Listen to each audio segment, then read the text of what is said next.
Muhammad in full Abu al-Qasim, Muhammad ibn Abdullah. Ibn Abdul Muttalib ibn Hashmi, born 570, Mecca, Arabia now in Saudi 8 June 632, Medina, the founder of Islam and the proclaimer of the Quran. Muhammad is traditionally said to have been born in 570 in Mecca and to have died in 632 in Medina, where he had been forced to emigrate to with his adherents in 622. Biographical sources. Learn about the life of Muhammad, the founder of Islam. Learn about the life of Muhammad, the founder of Islam. See all videos for this article. The Quran yields little concrete biographical information about the Islamic prophet. It addresses an individual messenger of God, whom a number of verses call Muhammad, example, 3:144, and speaks of a pilgrimage sanctuary that is associated with the valley of Mecca and the Kasbahs. Certain verses assume that Muhammad and his followers dwell at a settlement called Al-Madinah, the town, or Yathrib, after having previously been ousted by their unbelieving foes, presumably from the Meccan sanctuary. Other passages mention military encounters between Muhammad's followers and the unbelievers. These are sometimes linked with place names, such as the passing reference to a victory at a place called Bard at 3:123.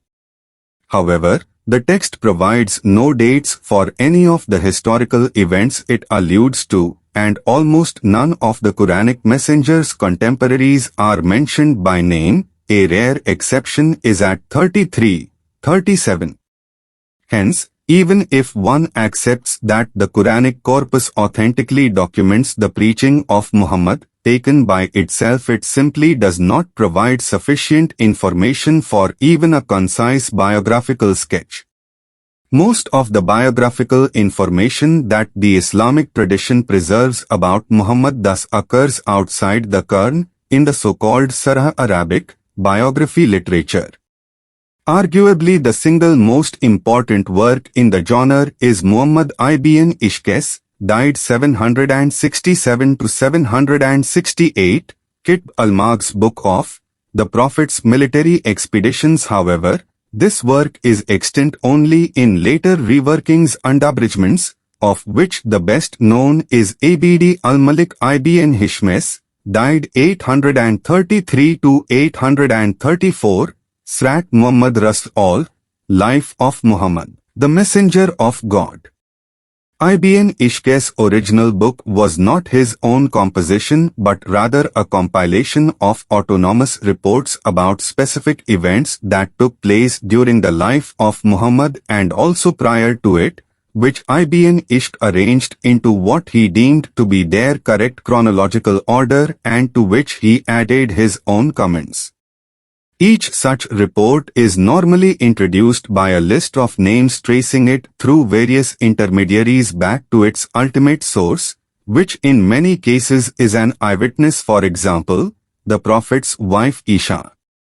Variants of the material compiled by Ibn Ishq, as well as further material about events in Muhammad's life, are preserved in works by other authors, such as Abd al-Rajh, died 827, al-Wqid, died 823, Ibn Sa'd, died 845, and Al-Abar, died 923.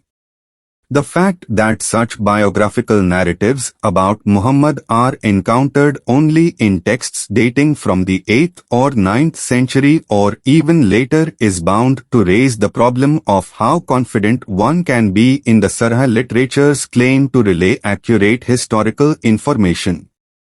This is not to suggest that there was necessarily an element of deliberate fabrication at work, at least at the level of a compiler like Ibn Ishq, who was clearly not inventing stories from scratch.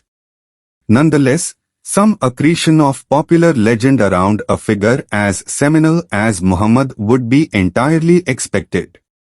At least to historians who are reluctant to admit reports of divine intervention, the problem is reinforced by the miraculous elements of some of the material included in Ibn Ishaq's work.